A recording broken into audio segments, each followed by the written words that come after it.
Olá, como você vai? Então, como já dei introdução no último vídeo, nós vamos falar a respeito de algumas questões que envolvem aí a profissão de psicólogos e psicólogas dentro de tribunais. Então, quando a gente fala em tribunal, a gente fala principalmente aqui da psicologia jurídica. E para a gente entender um pouco mais a respeito dessa atividade, dessa função exercida pelo psicólogo, é importante nós entendermos um contexto no qual a psicologia jurídica ela está inserida aqui no Brasil e também na América Latina, ok? Então aqui a gente vai compreender hoje um pouquinho dos dados históricos e também das suas repercussões quanto à avaliação psicológica, ok? Então, quando eu falo a respeito aqui da psicologia jurídica, nós temos que entender que buscar as origens ali da história da psicologia jurídica no Brasil é no mínimo desafiante para nós, para pesquisadores, ok? Então, algumas tentativas já foram feitas, mas os textos, de uma maneira geral, tendem a privilegiar os aspectos específicos ali da inserção mesmo dos seus autores no contexto nesse contexto jurídico, nesse contexto em que ele se encontra, ok? Perdendo então quanto a uma maior abrangência em relação à ampla realidade nacional, ok? Esse fato ele não poderia ser então diferente à medida ali que nos caracteriza pela falta ali de uma cultura escrita sobre a história da inserção do psicólogo, da psicóloga nas diversas instituições, ok?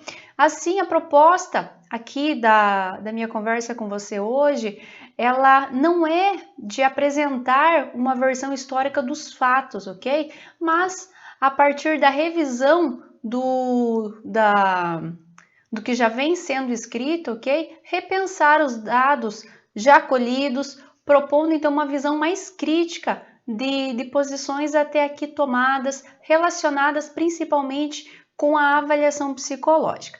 Então, os dados de história mais remotos divulgados quanto à psicologia jurídica restringem-se a profissionais e serviços prestados no estado do Rio de Janeiro.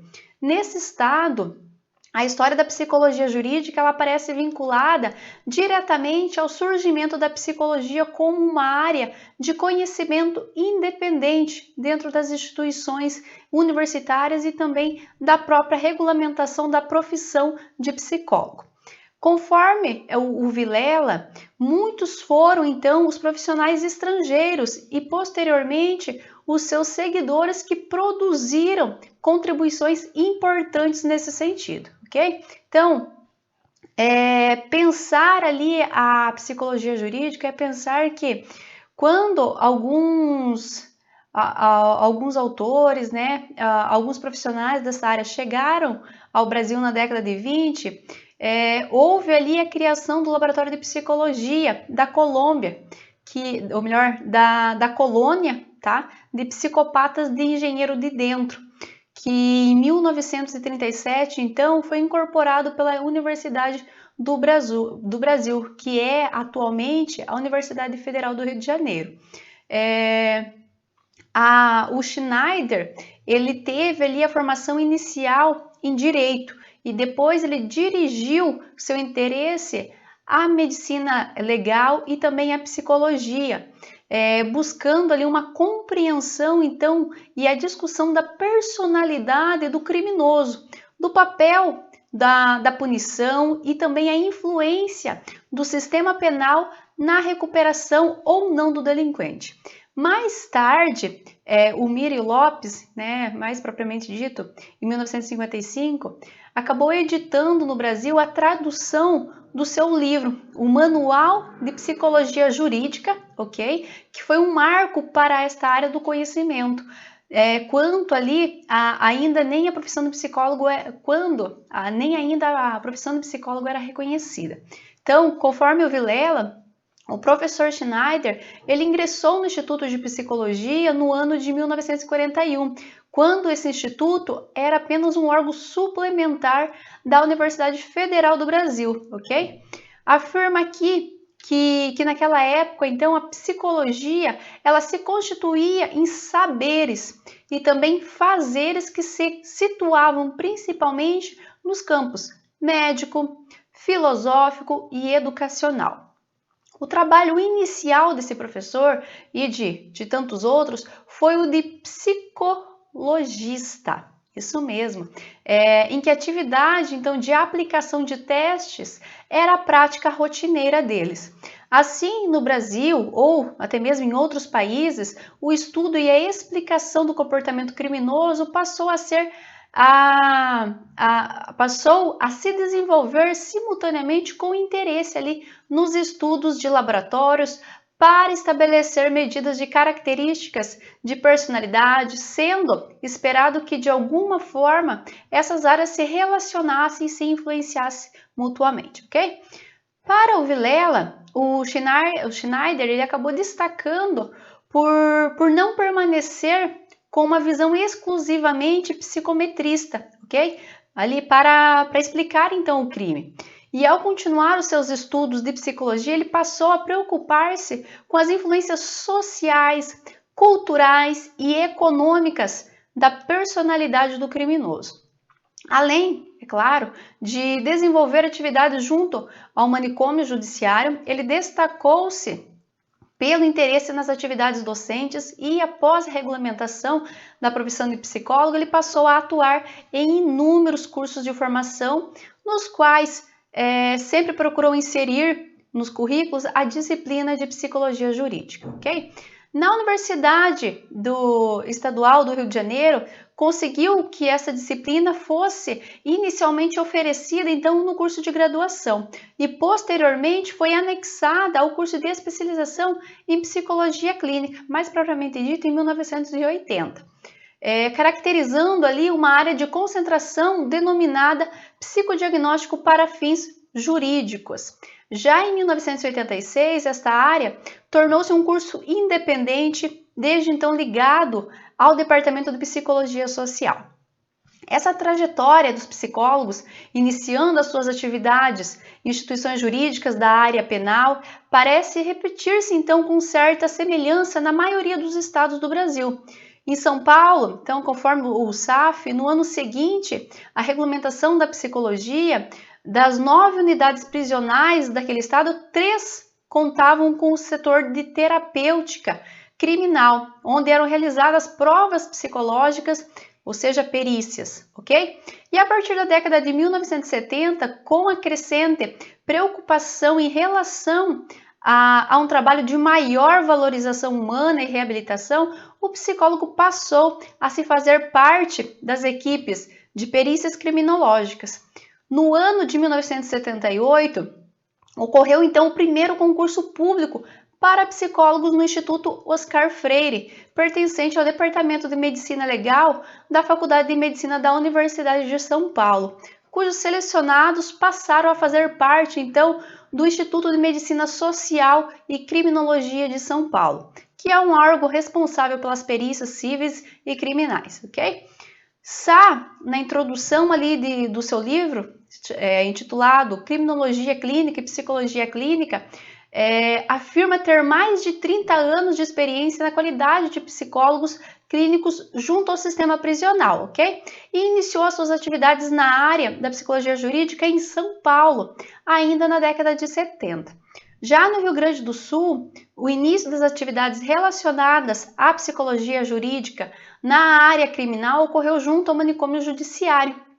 Então, o Coelho e o Rodrigues, eles relatam ali que em 1966 teve início no Instituto Psiquiátrico Forense Maurício Cardoso, que era em Porto Alegre, o estágio curricular de psicopatologia representado por um grupo de 8 estagiários do curso de psicologia, ok?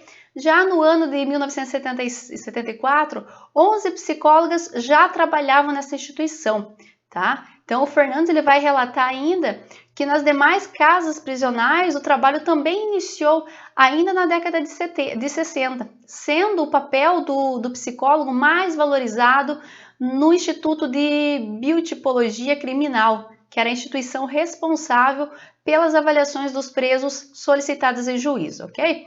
No Paraná, em período mais recente, os dados encontrados sobre a história da psicologia jurídica centram-se principalmente na implantação do programa Pró-Egresso, destinado ali à população egressa dos estabelecimentos penais para aqueles que ainda mantêm, então, alguma vinculação, né, com as varas de execução penal, através ali do livramento condicional, regime aberto, trabalho externo, dentre outros, ok?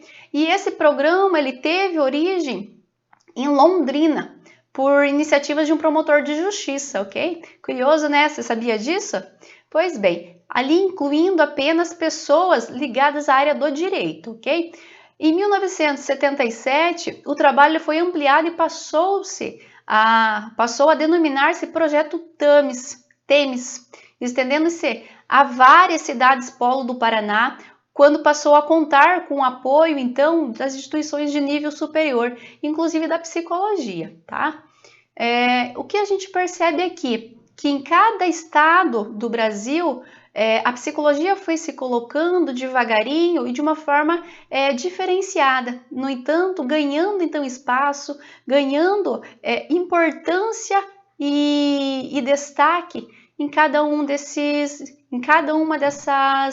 áreas, ok? As áreas atuais da psicologia jurídica no Brasil. O trabalho técnico do psicólogo junto às instituições de justiça tem apresentado, então, uma crescente evolução, mas ainda marcada ali por certo desconhecimento por parte dos profissionais que ingressam no mercado de trabalho, de suas reais possibilidades e também de seus limites de atuação.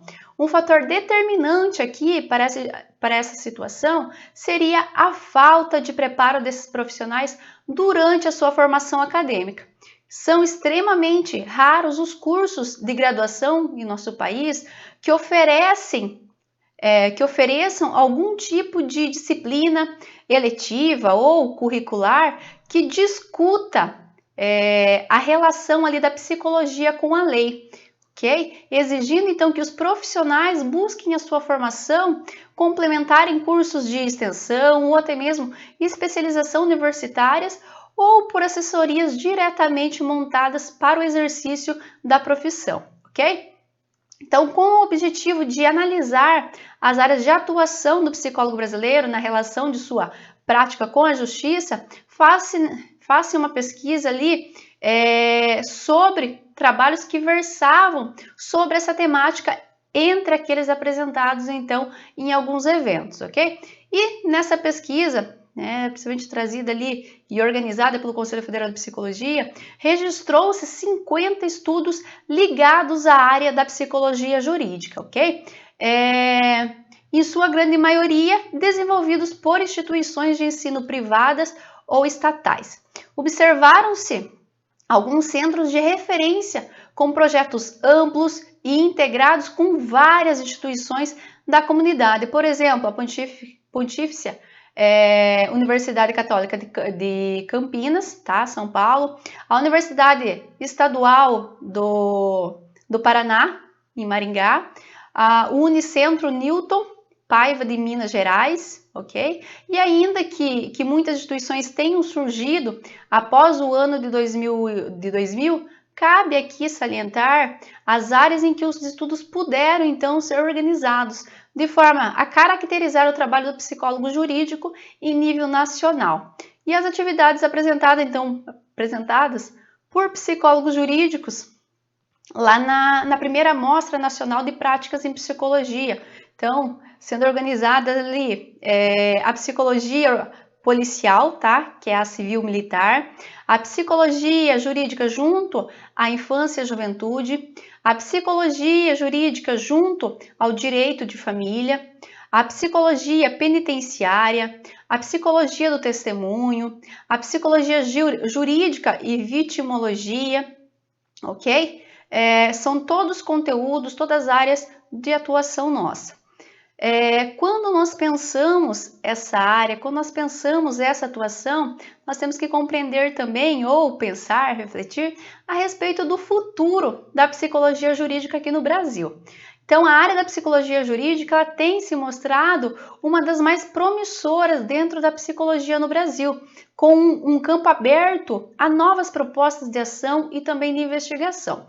No entanto, observa-se ali certa dificuldade na integração dos saberes que a constituem, cuja fragmentação ela tende muitas vezes a gerar controvérsias e também práticas diferenciadas.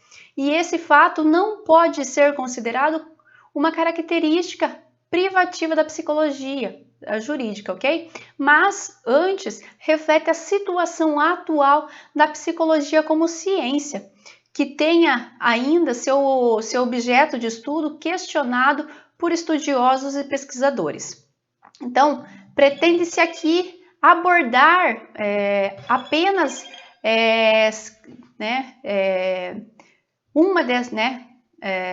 pretende-se aqui abordar apenas uma destas questões controversas, mais especificamente aquela relacionada à prática da atividade de avaliação forense, ok? Então, tem-se observado atualmente um movimento mais amplo de contestação da psicologia brasileira à avaliação psicológica, que extrapola o próprio contexto da psicologia jurídica, mas que tem aqui, nesta área, suas críticas mais contundentes, ok? Então, questionamentos, principalmente em relação ao uso de instrumentos, ou seja, dos testes psicológicos, já foram até motivo, inclusive, de uma edição da revista Psicologia, Ciência e Profissão em 2005, editada lá pelo Conselho Federal de Psicologia. Nesse número da revista, foram lançadas questões do tipo: é possível avaliar? Chegando a proposições como bendições e futurologia enquanto impossível, ok? Equação impossível. E os autores eles discutiram as potencialidades e os limites do trabalho do psicólogo. Na área da psicologia jurídica, esse movimento ele tem se repetido em relação às avaliações psicológicas, quando se procura questionar o valor do trabalho da perícia realizado nas diversas instituições, crime e civil, ok? A argumentação da crítica sempre se remete aos fundamentos filosóficos e teóricos que estariam subjacentes às primeiras atividades do psicólogo no campo jurídico, que, como foi visto no levantamento histórico, era essencialmente avaliativo. E a elaboração dos psicodiagnósticos estava associada a instrumentos que forneceriam dados matematicamente comprováveis para a orientação dos operadores do direito, ok? Em que o trabalho se caracterizava como o de psicometrista e do qual se gerariam laudos e também informações que acabavam facilitando a segregação, a exclusão dos mais vulneráveis, ok?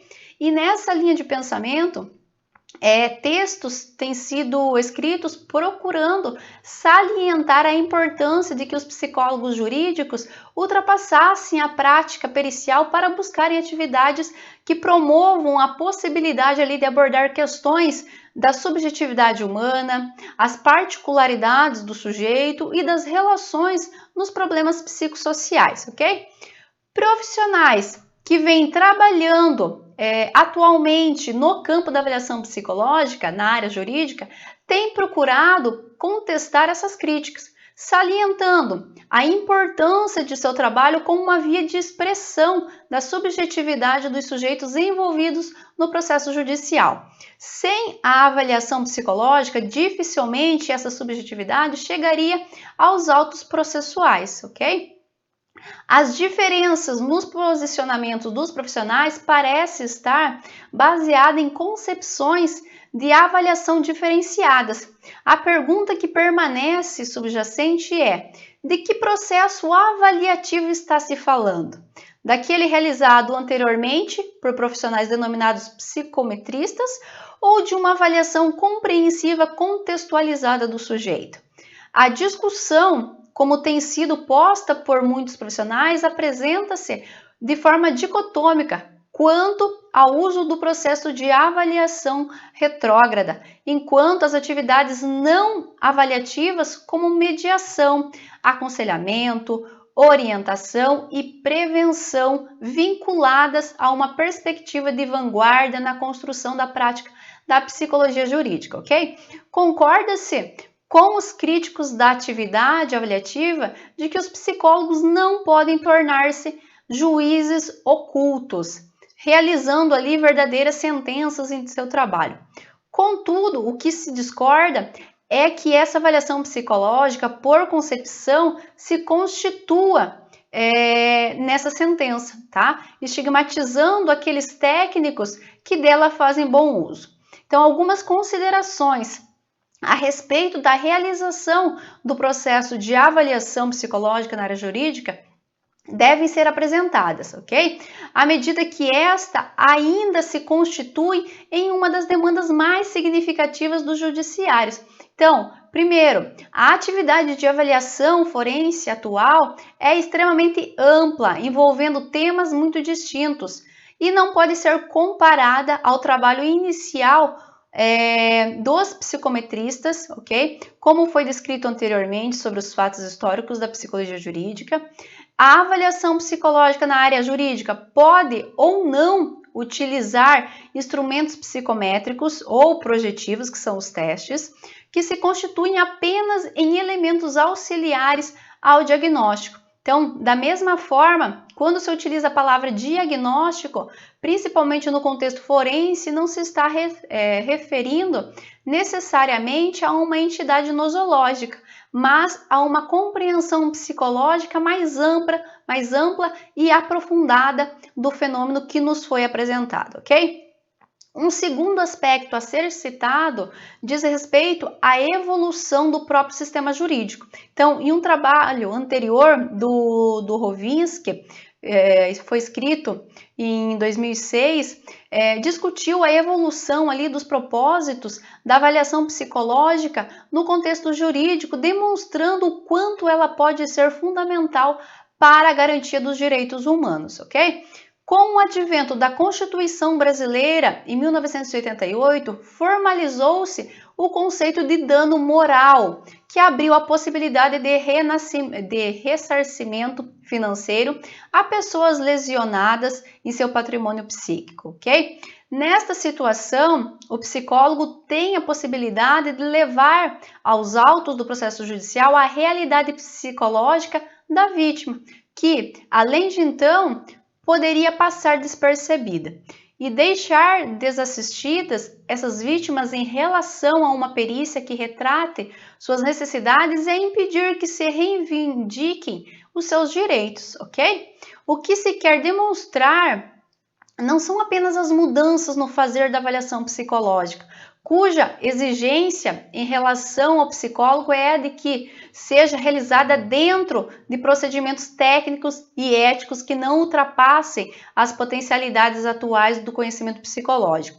A proposta nesse momento é salientar a importância das mudanças sociais e das transformações das normas legais que têm trazido, então, demandas diferenciadas aos técnicos que trabalham na área jurídica. Atividades psicológicas relacionadas a penas alternativas, projetos de conciliação e mediação, passaram então a se tornar possíveis somente dentro das instituições do Poder Judiciário, a partir de mudanças nas normas legais e processuais. E a crescente judicialização dos conflitos interpessoais e as mudanças sociais na dinâmica familiar, com a maior instabilidade dos vínculos familiares, produziram problemáticas diferenciadas daquelas que inicialmente eram o objeto de estudo da psicologia jurídica. Então, do psicólogo exigiram-se flexibilização e ampliação das suas intervenções. Além disso, percebeu-se ali então uma melhor do que dizer então que esse profissional conseguiu ultrapassar a atividade de avaliação forense com as suas novas atividades, seria afirmar que ele simplesmente soube ler as novas demandas do judiciário e numa atividade conjunta com os agentes jurídicos criar alternativas para a solução desses novos impasses. E a atividade de avaliação psicológica na área forense continua a existir como uma grande demanda, apenas dividindo seu espaço com novas propostas de intervenções. Atividades de avaliação e intervenção, incluindo aqui a mediação, não se excluem, se complementam como resposta mais completa e também abrangente às necessidades do judiciário. Então, o foco do problema não pode se restringir à discussão do fazer ou não da avaliação forense, mas deve abranger os limites e as interlocuções de todas as atividades que por ele podem ser exercidas na área jurídica, ok? Deve-se ter claro o alcance das intervenções, os limites ali da prática e também o papel que se exerce a cada momento. E este problema não diz respeito apenas à questão da avaliação forense, mas a todas as atividades exercidas pelo psicólogo. Por exemplo, mesmo se sabendo que a mediação ainda é a melhor alternativa de intervenção nos conflitos familiares, ela não pode ser considerada a solução para todos os problemas dessa área. Sabe-se que em determinadas situações, como no caso de violência doméstica, ela pode vir a acirrar posições de poder, colocando a vítima em situação de maior prejuízo, ok? E da mesma forma, pessoas com prejuízos importantes na leitura da realidade não são indicadas para participarem desse tipo de trabalho. Nesses casos, uma avaliação psicológica adequada das pessoas envolvidas pode ser fundamental para a tomada de decisão, não somente dos agentes jurídicos, ok? Mas do próprio psicólogo envolvido na situação. Infelizmente, pouco se tem escrito sobre essas delimitações e a complementariedade das tarefas, ok? Ficando os psicólogos a discorrerem sobre ações que seriam mais atuais do que outras. A preocupação que motivou a escolha do foco dessa discussão relaciona-se à observação do modo que têm ocorrido as críticas às avaliações forenses. Em nenhum momento elas são feitas no sentido de um maior aprimoramento da técnica, gerando um círculo autorreforçador em que o trabalho de baixa qualidade justifica a eliminação desta atividade, ok? O Brito, em um estudo de investigação com profissionais que trabalham com medidas socioeducativas, aponta as necessidades desses técnicos no estabelecimento de parâmetros frente à realização das tarefas, incluindo os limites éticos da produção de relatórios, tá? E conclui que esses profissionais estão aprisionados nos procedimentos avaliatórios, permanecendo isolados em suas salas de atendimento, ok? E uma leitura diferenciada desses resultados poderia ser de que os próprios psicólogos ainda não têm claro como devem intervir nessas instituições, refugiando-se em uma atividade já instituída e prevista há mais tempo, mas que também não conseguem executar aqui de forma efetiva e eficaz na resolução do problema, ok? Faltaria uma formação adequada tanto para a realização das avaliações forenses quanto para a proposição de novas intervenções. Tanto que o Sá, em seu livro Criminologia Clínica e Psicologia Criminal, ele vai discutir esta questão com propriedade, demonstrando ali que mesmo no sistema prisional a avaliação psicológica, pericial ou para outros fins tem muito a contribuir, desde que seja realizada dentro de parâmetros éticos e integrada a outras intervenções psicológicas, ok? E para evitar que profissionais da área da psicologia saiam dos centros acadêmicos desinformados a respeito das práticas forenses, é necessário que essas questões sejam incluídas no período de sua formação e não somente em nível de pós-graduação, diferenciando-se claramente os procedimentos das avaliações forenses daqueles utilizados na clínica, ok? Então, conforme observado por Oliveira, tem sido muito frequente a busca de informações junto ao conselho por parte dos psicólogos que trabalham na área jurídica, seja por questões éticas ou técnicas para a realização dos relatórios. E esse fato ele deve servir de alerta em relação à atual falta de formação dos profissionais, exigindo que o próprio sistema conselho pense em ações mais afirmativas na preparação desses profissionais e não apenas aponte suas incapacidades para confirmar mais uma vez a impossibilidade de se realizar esse tipo de trabalho, ok? E para finalizarmos, quanto ao futuro da psicologia jurídica no Brasil, reafirma-se que esta é uma das áreas mais promissoras da psicologia, em que há espaço para as mais variadas atividades pertinentes à ação do psicólogo, ok? E cabe a esses profissionais buscarem a devida formação para que possam responder às demandas crescentes, evitando aqui embates nos quais predomina o nível teórico em detrimento do prático e que acabam também por resultar na restrição do campo e na limitação do atendimento às necessidades daqueles que mais precisam de nosso trabalho, ok? Muito bem, eu vou permanecer por aqui e retorno na próxima aula para falar um pouco mais a respeito dessa avaliação, para falar um pouco mais a respeito das perícias, né, do laudo, do relatório, que são desenvolvidos pelo profissional da psicologia dentro dos tribunais, ok? Até!